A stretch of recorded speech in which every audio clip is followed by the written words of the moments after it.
अरे कपड़े तो खरीद लिए, अब वादे के मुताबिक हमें मेला चलना है ना? हाँ, और मेले में झूले पे भी झूलेंगे और गुड़िया के बाल भी खाएंगे। हाँ? अरे गुड़िया के बाल भी खा लेना और खिलौने भी ले लेना। हाँ।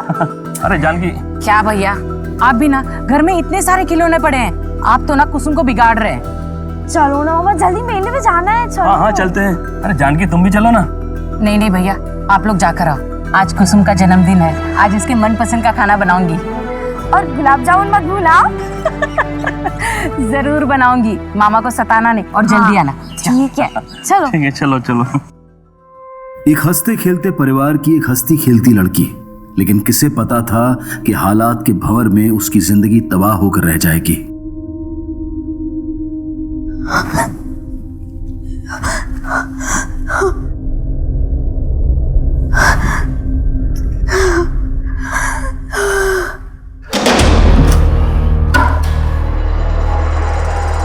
अरे साहब, तो बहुत कम पैसे ले रहा हूँ आपसे, बाहर जाऊंगा ना, इससे दोगुनी कीमत मिलेगी मुझे।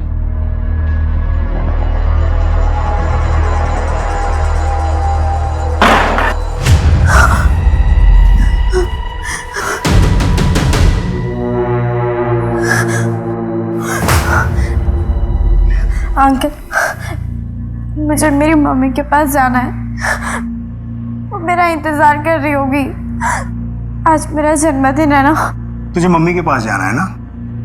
हाँ। तो सुन, मैं जो बोलूं अगर तू वैसे ही करेगी तो मैं खुद तुझे तेरी मम्मी के पास ले जाऊंगा। आप जो बोलोगे वो मैं करूंगी। क्या करना है मुझे?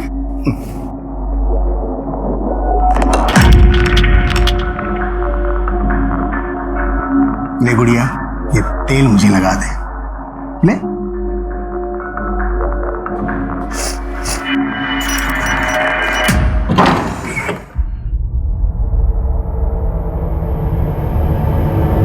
लगाएगी ना तेल?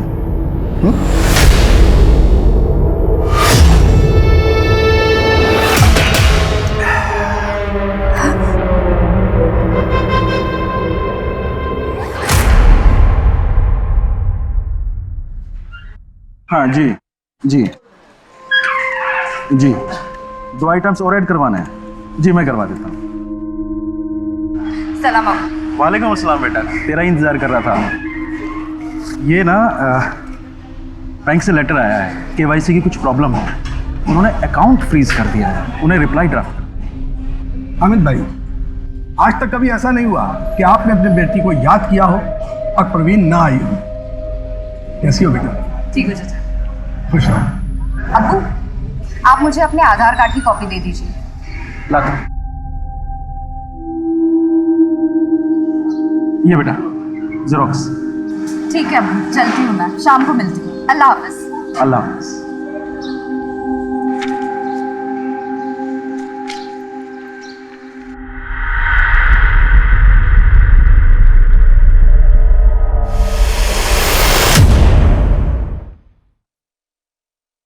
शहनाज। अस्सलाम वालेकुम। वालेकुम अस्सलाम। हमारा हज का फॉर्म सेलेक्ट हो गया है।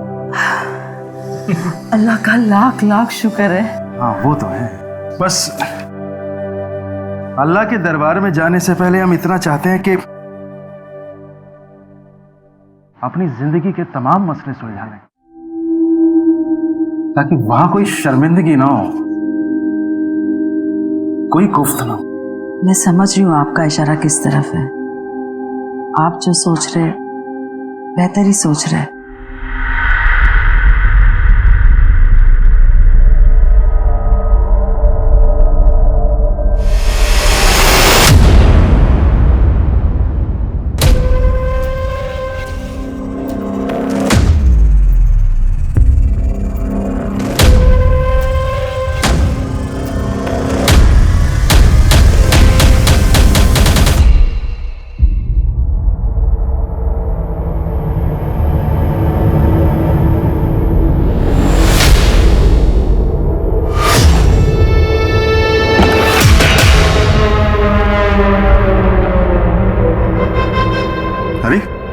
मोबाइल तो इधर पड़ा है और तू उधर बैठी है, जो देखने को बोला वो देखा ना है?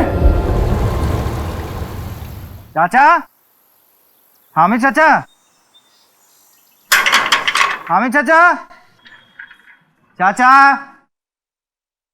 कहाँ हो आप? सुबह सैर के लिए नहीं जाना क्या? चाचा,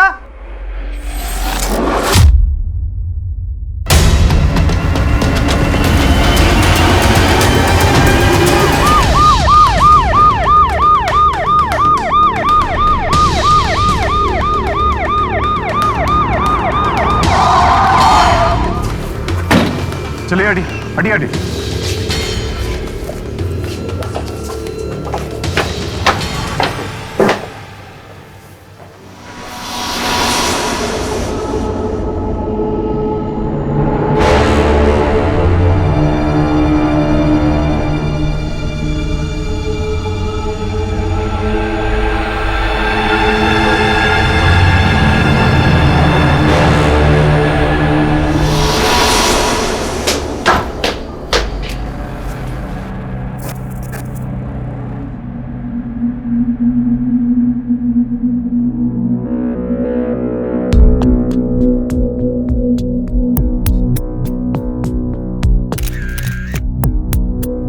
सर, हाँ, अलमारी खुली हुई है, जेवरात के डब्बे भी खुले पड़े हैं। लूटपाट का मामला लगता है सर।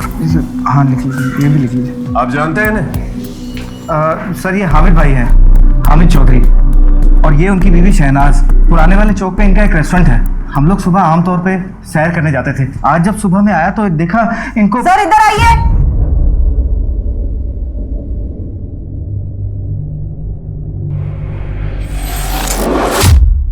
कानपुर शहर के एक ही घर में 3 हत्याओं की सनसनीखेज खबर जंगल की आग की तरह पूरे देश में फैल गई। इस ब्लैक हेडलाइन ने कई सवाल खड़े कर दिए। एक बेइंतहा उलझा हुआ क्राइम सीन पुलिस के सामने था, जिसने इस केस को बहुत पेचीदा बना दिया था। हत्या की वारदात को जिस तरह से अंजाम दिया गया था वो बेहद खौफनाक था। जाहिर सी बात है कि पुलिस पर दबाव भी बढ़ गया था। सर ये बैग मिला है यहाँ से, पर कोई आईडी प्रूफ नहीं है सर। फोन है? नहीं सर, किसी के भी फोन नहीं मिला। आप इस लड़की को जानते हैं? नहीं सर, मैंने इन्हें पहले कभी नहीं देखा। सर, हो सकता है कि चोरों की गैंग के मेंबर हो। लूटे हुए माल को लेके कोई झगड़ा हुआ हो, उन लोगों ने इसे मार दिया और भाग गए। सारा प्लान मैंने बनाया था, मुझे ज्यादा हिस्सा मिलना चाहिए। चला ज्यादा हिस्सा चाहिए और नहीं तो क्या। सर, जिस तरह से अमित की पैंट खुली हुई है, लगता है कोई लड़की का चक्कर है।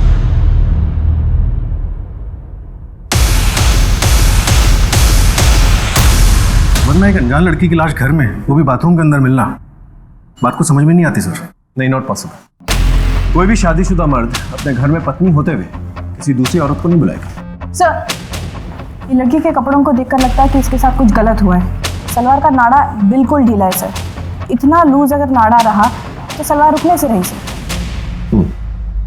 बॉडी को पोस्टमार्टम के लिए भेजा और उस लड़की के फोटोग्राफ्स सब जगह सर्कुलेट कर।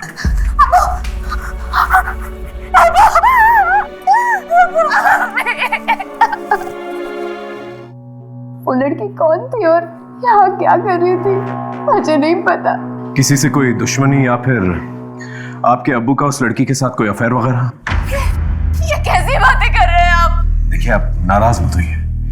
आप देख ही सकती हैं, आपके सामने सब कुछ है और हम नहीं चाहते हमारी तहकीकात में कोई भी कसर रह जाए, इसलिए ये सवाल पूछ रहे हैं। सर, मेरे ससुर की किसी से कोई दुश्मनी नहीं थी, बहुत भले आदमी थे। इनफैक्ट ये दोनों तो इस साल हज को जाने वाले थे। फॉर्म सेलेक्ट हो गया था। देखिए, घर में जबरन घुसने का कोई निशान तो है नहीं और मेहमान नवाजी के लिए ये चाय, बिस्किट और मिठाई भी परोस सके। हाँ, लेकिन जिस तरह से पैसे और ज्वेलरी गायब है, उसे देखकर तो यही लगता है कि मर्डर चोरी के इरादे से किया गया है। इसलिए आपको किसी पे शक तो प्लीज जरा सोच के बताइए। ग्रामोफोन? जी, ग्रामोफोन नहीं है, यहाँ पे एक एंटी ग्रामोफोन भी था।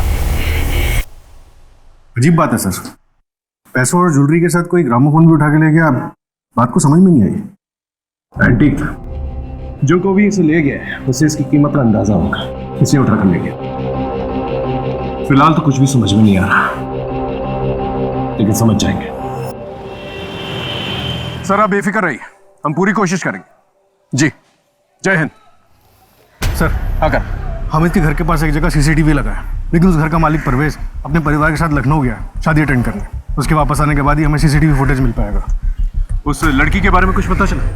सर उसकी फोटोग्राफ सभी पुलिस स्टेशन में सर्कुलेट करवा दी और खबरियों को भी काम पे लगा दिया। सारे ज्वेलर्स, रेस्टोरेंटदारों और जितने भी पुराने सामान खरीदने और बेचने वाले उन सबको खबर कर दो। ओके?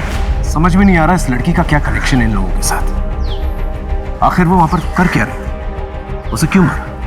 हो सकता है इस लड़की की वजह से ये पति पत्नी मर गए, या फिर पति पत्नी की वजह से ये लड़की। ये दोनों ही एंगल्स को हमें अच्छी तरह से टटोलना होगा। उम्र तो 18 है ना, झूठ तो नहीं बोल रहा? भाई ऐसा है, इन लड़कियों के कोई कागज वागज तो होते नहीं। अभी तू बनवा लियो, जो तेरी मर्जी आए उम्र लिखवा लियो। बैठ जा।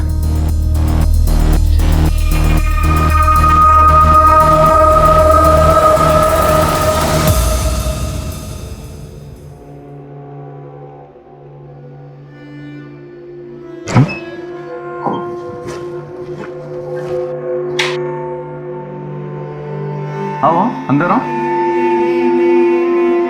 आओ आजा।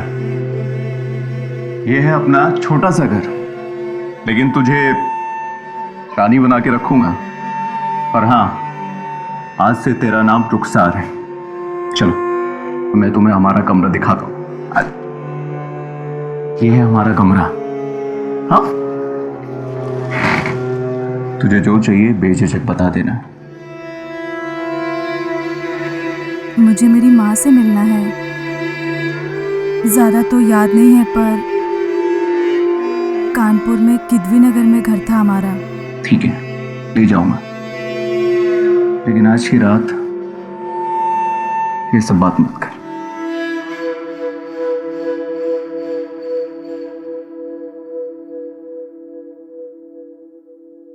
ये रही आपकी चाय। अरे ये बैग, आप कहाँ जा रहे हैं? मैं नहीं, तुम जा रही हो। ये क्या कर रहे हो? अशफाक, मैं तो आपकी बीवी हूँ ना। आपने मुझसे निकाह किया था अशफाक। अशफाक रोकिए इसे। लेके जा इसको।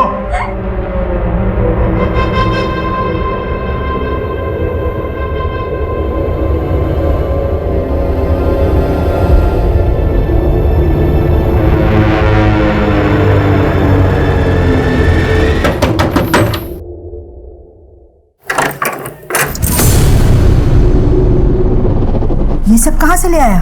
बंदोबस्त हो गया है।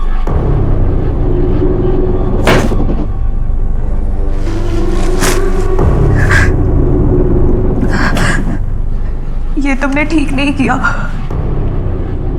अब मुझे यहाँ नहीं रहना, मुझे जाने दो, छोड़ दो प्लीज।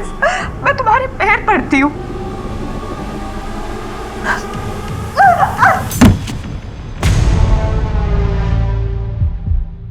और इसे कब तक झेलना पड़ेगा? मैंने तो अपना काम कर दिया है, देखते हैं बर्फ कब तक पिघलती है। देखो परवीन, मुझे लगता है हमें पुलिस को सब कुछ बता देना चाहिए। नहीं, हम नहीं बताएंगे।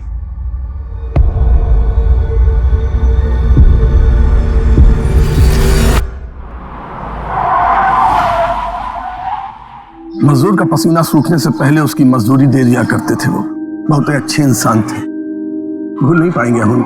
पूरे मार्केट में गम और गुस्से का माहौल है साहब। अब इनके जैसा नेक इंसान कहाँ मिलेगा? अब हमारे संगठन की मांग है सर कि जल्द से जल्द इनके कातिलों को ढूंढ निकालिए।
असलम चचा, कल से रेस्टोरेंट खोलते हैं, हम बैठेंगे रेस्टोरेंट में।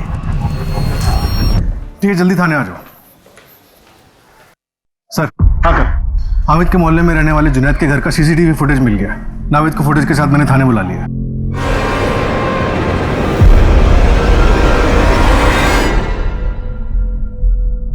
इस लड़के को पहचानते? नहीं सर। करण, इस लड़के के डिटेल्स निकाल।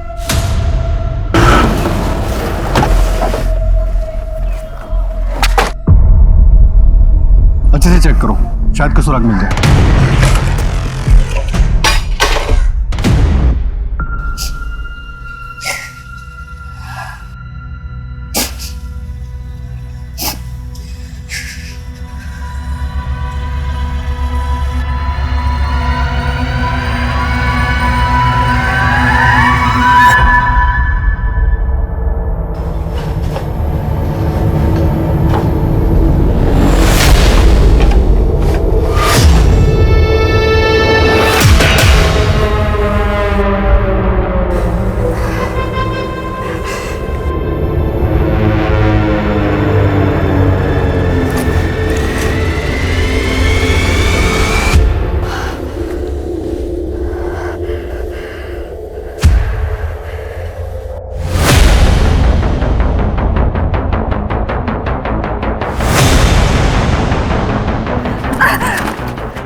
तमाशा बना।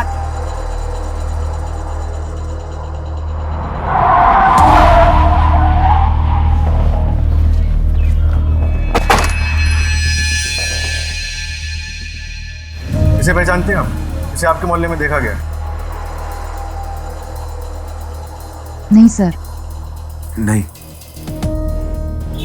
कोई ऐसी बात याद करके बताइए जो हमारी मदद कर सके। लगभग 1 साल पहले अब्बू को किसी ने गोली चलाई थी।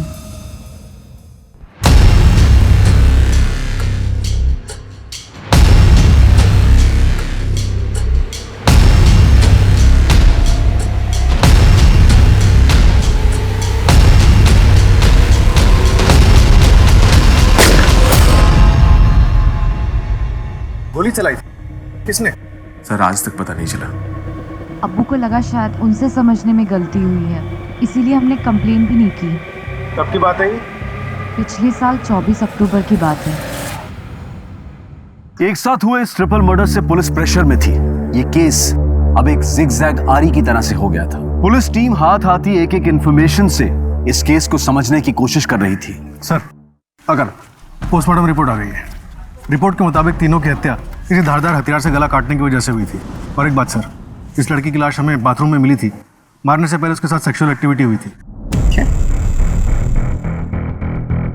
डीएनए रिपोर्ट्स क्या कहते? सर, डीएनए रिपोर्ट्स हामिद से तो मैच नहीं होती, कोई और ही था। साहब, आपने जो फोटो भेजा था ना, उसका नाम आमिर है और बड़ी मस्जिद के पीछे अपनी अम्मी जोया के साथ रहता है। एक और बात साहब, हामिद चाचा की एक बेटी और है। 400 तो मरने की अहम था। 24 अक्टूबर को पिछले साल हामिद पे गोली चलाई गई थी मस्जिद के बाहर। थोड़ा पता तो करना किसने गोली चलाई थी और किसके कहने में चलाई थी। हो जाएगा साहब। ये ले। नहीं साहब, अम्मी चाचा जैसे आदमी के लिए काम में पैसे लेके नहीं करूँगा। चलता हूँ साहब।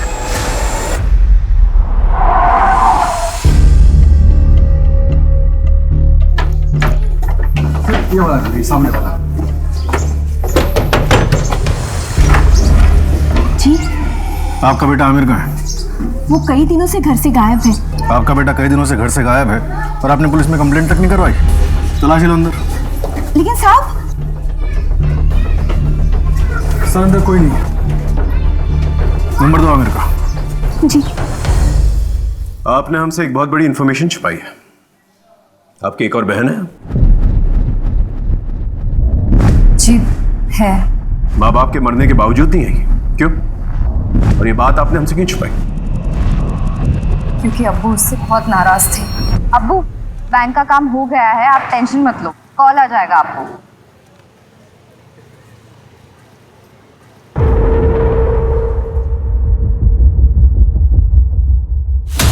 जितनी जल्दी हो सके इसकी शादी करवा दो। मैं किसी से शादी नहीं कर सकती। मैं शाकिर को अपना शौहर मान चुकी हूँ और उसके बच्चे की माँ बनने वाली हूँ। उस दिन अब्बू बहुत गुस्से में थे, लेकिन कुछ दिनों बाद उन्होंने साइमा को प्यार से भी समझाया था। बेटा, मैं दुश्मन नहीं हूं तेरा। तेरी जिद के आगे मुझे अपना सर झुकाने में कोई शर्म भी नहीं है, लेकिन मैंने अपने तरीके से मालूम करवाया शाकिर अच्छा लड़का नहीं है, उसकी माँ का नाम भी खराब है। माना तुझसे गलती हो गई है, लेकिन एक गलती को छुपाने के लिए दूसरी गलती करना ठीक बात नहीं है। जिंदगी अजाब बन जाएगी तेरी। अभी आप मेरी जिंदगी अजाब बना रहे हैं अब्बू। ठीक है, तुझे अपनी बर्बादी की कहानी खुद लिखने का शौक है तो लिख, लेकिन एक बात याद रखना, आज के बाद तेरे मेरे रिश्ते बिल्कुल खत्म। दाग थी वो हमारे खानदान के नाम पर। अम्मी और अब्बू उसे सबसे ज्यादा चाहते थे और उसी ने अम्मी अब्बू को सबसे ज्यादा तकलीफ दी। शाकिर करता क्या है? कुछ भी नहीं। अब्बू ने कहा था कि पैसों के लालच में आकर उसने साइमा के साथ निकाह किया था। कहाँ रहती है आपकी ये बहन साइमा? अब्बू की एक एक बात सच थी। मैं ही गलत थी। शाकिर ने मुझे कभी खुश नहीं रखा। क्यों? आपकी तो लव मैरिज हुई थी ना? लेकिन शाकिर ने मुझसे शादी अब्बू की जायदाद और उनके पैसों के लिए की थी। जब मैंने ही उनका घर छोड़ दिया तो धीरे धीरे वो मुझे सताने लग गया। मैं कहीं भाग ना जाऊं इसलिए मुझे बांध के रखता था। आपका बच्चा कहाँ है? मैंने अम्मी और अब्बू से झूठ बोला था कि मैं शाकिर के बच्चे की माँ बनने वाली हूँ।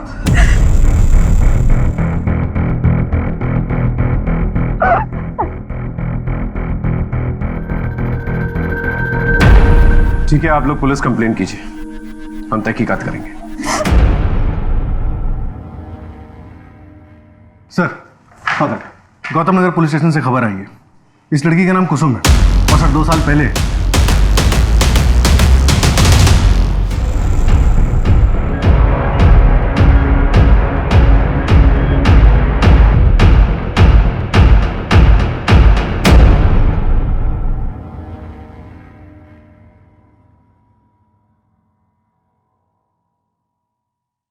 चल बता, नाम क्या है? रुखसार जी, कुसुम। उस रेड के बाद सभी लड़कियों को नई ज्योति नाम की किसी एनजीओ में भेज दिया गया था। कुसुम की निशानदेही पे पुलिस ने वो रेड डाली थी। हालांकि कुसुम को भी बहुत टाइम लगा उस ट्रॉमा से बाहर निकलने के लिए। बड़ी दर्दनाक कहानी है सर उसकी।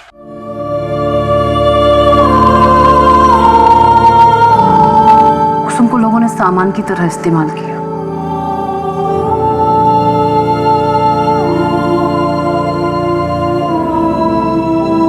खरीदा, मन भरने तक इस्तेमाल किया, फिर आगे बेच दिया। जी कुसुम। कुसुम ने कभी अपने परिवार के बारे में कोई जिक्र किया? हाँ, उसने बताया था कि कानपुर में ही था उसका घर। हमने कोशिश की उसके परिवार वालों को ढूंढने की। तुमने जो घर के बारे में बताया था, वहां तो कई सालों से कोई और रहता है। कहाँ चले गए? किसी को नहीं पता। कुसुम हामिद को कैसे जानती थी? हामिद जी अक्सर हमारे यहाँ डोनेशन देने आते थे। कुसुम को मैंने ही उनसे मिलवाया था। अच्छा, तो ये है वो बच्ची? जी, ये है कुसुम जिसके बारे में मैंने आपको बताया। बस इसके माँ बाप को ढूंढ रहे हैं। उसके घर देर है, अंधेर नहीं है। मैं दुआ करूंगा कि तुम जल्द अपने माँ बाप से मिलो। अपनों से बिछड़ने का गम क्या होता है मैं समझ सकता हूँ। बेटा, इस दुनिया में अपने आप को अकेले बिल्कुल मत समझना। मुझे अपने पिता की तरह ही समझो। मेरे बहुत से लोग हैं इस कानपुर शहर में जानने वाले, मैं उन सबसे बात करूंगा। शायद वो लोग हमारी कुछ मदद कर सकें। कुसुम को उम्मीद भी नहीं थी सर, और हामिद जी ने उसके परिवार को ढूंढने के लिए एड़ी चोटी का जोर लगा दिया। और फिर एक दिन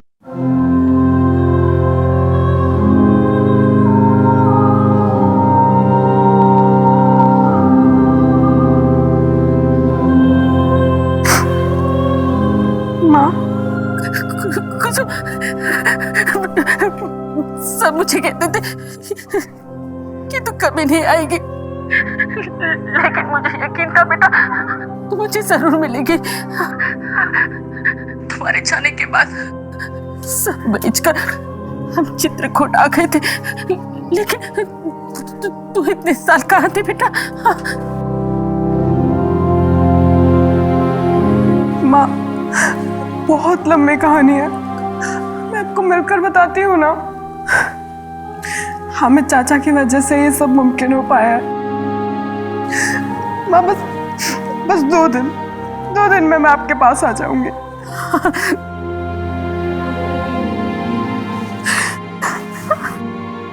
वो उस दिन चित्रकूट के लिए निकलने वाली थी। जी थैंक यू वेरी मच।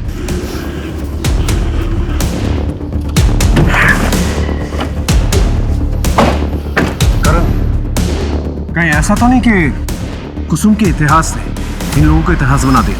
वो रेड मारने वाली पुलिस से पता करना इस रैकेट का सरगना कौन था। हो सकता है कि कुसुम को फॉलो करते करते ये लोग हमीद के घर पहुंच गए और इस लड़की के साथ साथ हमीद और शहनाज दोनों को मार दिया। Right sir. हेलो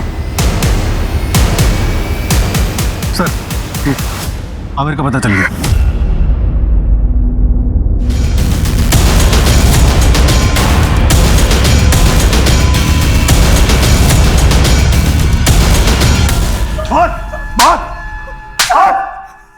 साहब मैंने किसी को नहीं मारा साहब, मैं तो बस चोरी के इरादे से घर में घुसा।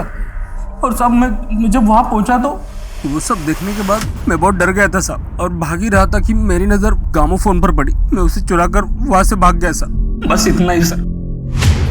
तुझ पर भरोसा करने के लिए कोई वजह नहीं है मेरे पास। इसका डीएनए टेस्ट करवा। पुलिस इस केस को जितना सुलझाने की कोशिश कर रही थी, ये उतना ही उलझता जा रहा था। पुलिस के हाथ एक भी ऐसा सबूत नहीं लगा था जो इस केस को सही दिशा दे सके। आमिर के खुलासे के बाद भी पुलिस इन तीनों मर्डर्स के पीछे का मकसद नहीं समझ पा रही थी। एक तरफ कुसुम की जिंदगी भी कई मामलों में उलझी हुई थी, वहीं दूसरी तरफ हामिद की जिंदगी में भी परेशानियों की कमी नहीं थी। हत्या के कारणों को एक एक व्यक्ति से जोड़कर बारीकी से टटोला जा रहा था। ये तहकीकात पुलिस के लिए बेहद मुश्किल थी। कुसुम? कौन कुसुम?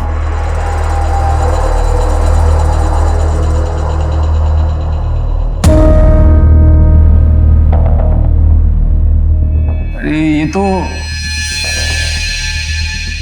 क्या नाम था इसका, कुछ याद नहीं आ रहा साहब। वो क्या है ना कि हर क्लाइंट इनको अपना ही नाम देता था।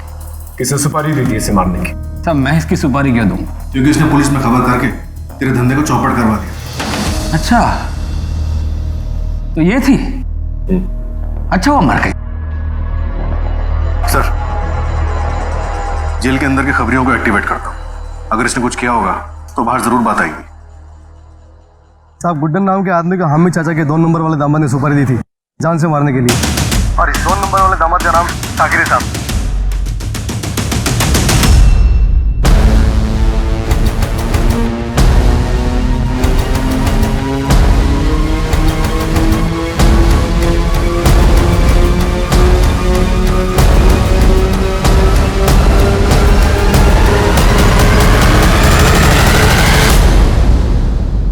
गुड्डन को तूने सुपारी दी थी ना हामिद को मरवाने के लिए, आया ना? हाँ सर उस दिन मैं नशे में था, गुस्से में था सर। मुझे लगा कि साइमा के झूठी माँ बनने की खबर सुनकर वो मुझसे मिन्नतें करेंगे शादी के लिए, लेकिन सर उन्होंने ऐसा नहीं किया। इसीलिए साइमा को टॉर्चर कर रहा था, और जब वो टूटी नहीं तो उसके माँ बाप को मरवा दिया। नहीं साहब, हमीद अंकल ने तो खुद मुझे घर पे बुलाया था। साइमा जिद्दी है, वो मर जाएगी लेकिन कभी मेरे आगे हाथ नहीं फैलाएगी। मैं तुम्हें कारोबार के लिए पैसे दूंगा, लेकिन तुम्हें मुझसे एक वादा करना होगा कि तुम कभी भी साइमा को कोई भी दुख नहीं दोगे। अब्बू इसे कुछ भी दे दीजिए, ये सुधरने नहीं वाला। और साइमा ने अपना रास्ता खुद चुना है, तो भुगतने दो ना उसे भी और इसे भी। सर इससे पहले वो कुछ दे पाते उन्हें किसी ने मार दी। सर परवीन और उसका शौहर जितने शरीफ दिखते हैं उतने शरीफ है नहीं सर। सर ये रही डीएनए रिपोर्ट।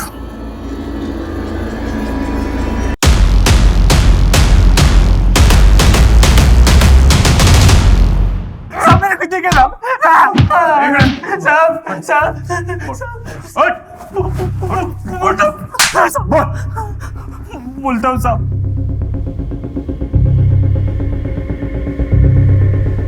झूठ बोल रहा है ना? हाँ, मर्डर तूने किया ना? बोल। कसम से बोल रहा हूँ साहब, मैंने किसी का मर्डर नहीं किया। सर अगर ये आमिर सच बोल रहा है तो फिर ये मर्डर क्यों और किसने करवाया? ये हामिद का पूरा परिवार ना झूठ बोल रहा है। शाकिर ने तो एक बार जानलेवा हमला भी करवाया है। और सर जावेद? जावेद हद से ज्यादा सीधा है। मनोज को किसी बात से कुछ लेना देना ही नहीं है। एक काम करते कर, दोबारा से क्राइम सीन पे चलते हैं, बारीकी से घर और मोहल्ले की जांच करते हैं। I'm sure कुछ ना कुछ मिलेगा। ओके?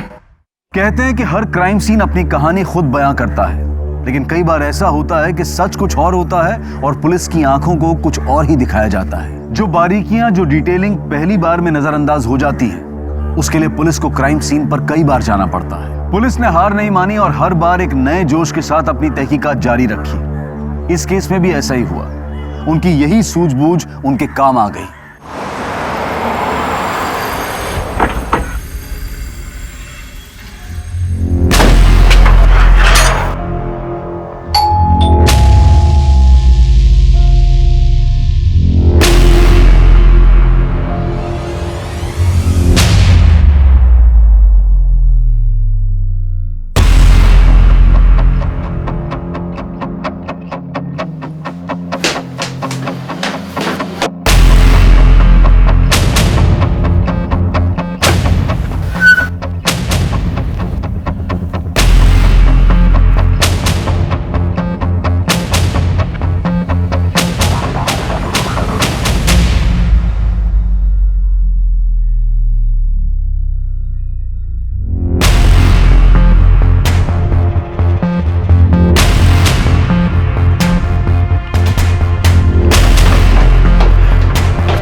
करण, जरा यहाँ ना।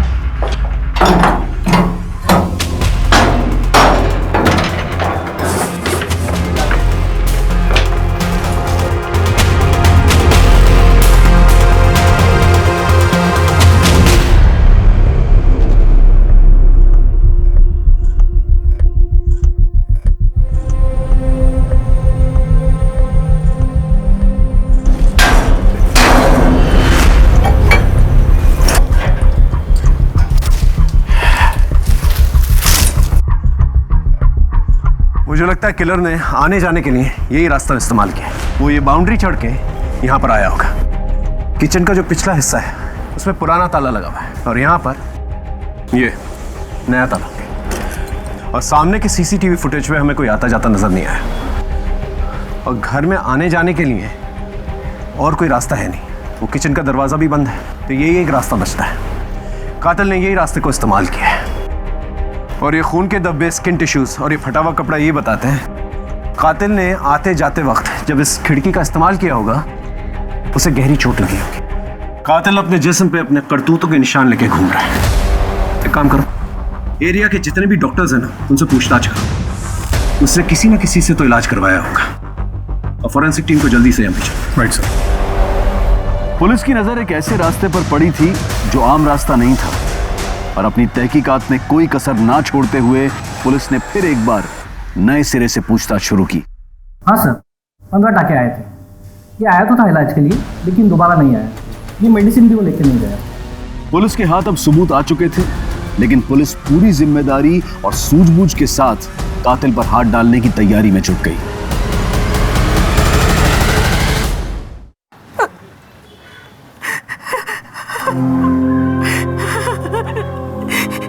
इससे पहले वो मेले में खो गई थी।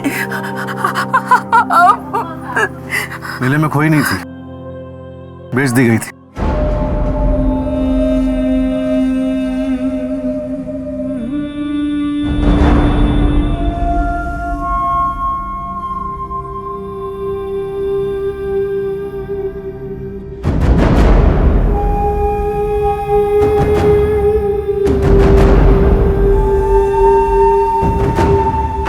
चल, अब हम तुझे मेला दिखाते हैं।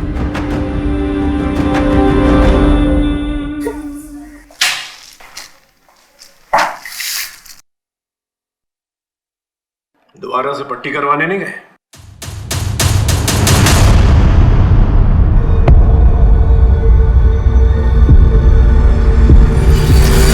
पूरी ज़िंदगी मेरे अब्बू ने हामिद अंकल की खिदमत में गुजार दी, लेकिन वो हमें हमेशा एक नौकरी समझते रहे।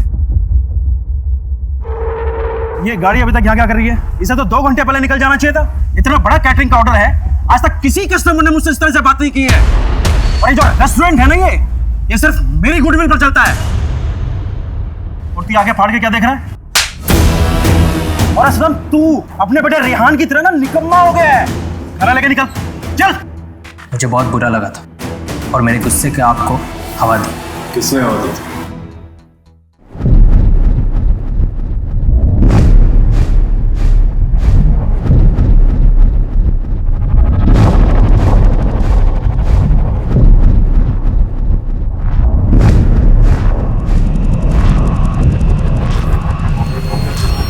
हमारा धंधा पुराना है सर।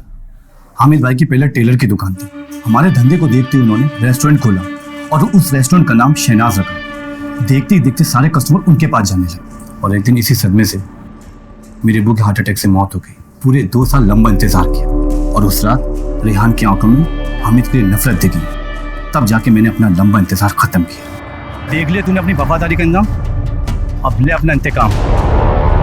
एक बार हामिद चाचा ने ग्रिल पे लगवाने के लिए मुझसे नया ताला मंगवाया था। तब उस रोज मैंने उसमें से एक चाबी अपने पास रख ली थी। ये ले। अरे चाची, ये सब नहीं। अरे इतने सालों के बाद अपनी माँ के पास जा रही। रख ले बेटा, बड़ों की दुआएं साथ रहनी चाहिए। चाची मुझे लेट हो जाएगा, मैं निकलती हूँ।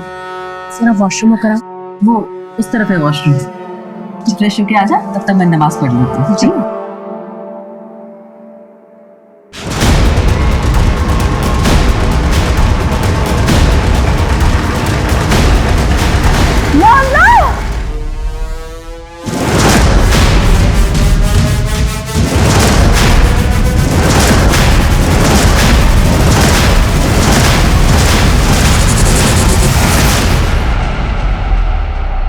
चाची,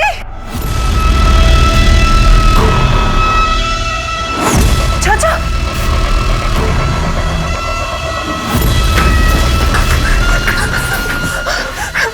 मुझे मत मारना। मैंने कुछ नहीं देखा, मैं किसी को कुछ भी नहीं बताऊंगी। मेरी माँ मेरा इंतजार कर रही हो। तुम दोनों ने अपना बदला तो ले लिया, लेकिन इस बदले की आग में 3 बेकसूर लोगों की जान चली गई। अब ना तुम्हारी पढ़ाई कभी पूरी होगी और तुम्हारा रेस्टोरेंट का बिजनेस हमेशा हमेशा के लिए ठप हो जाएगा।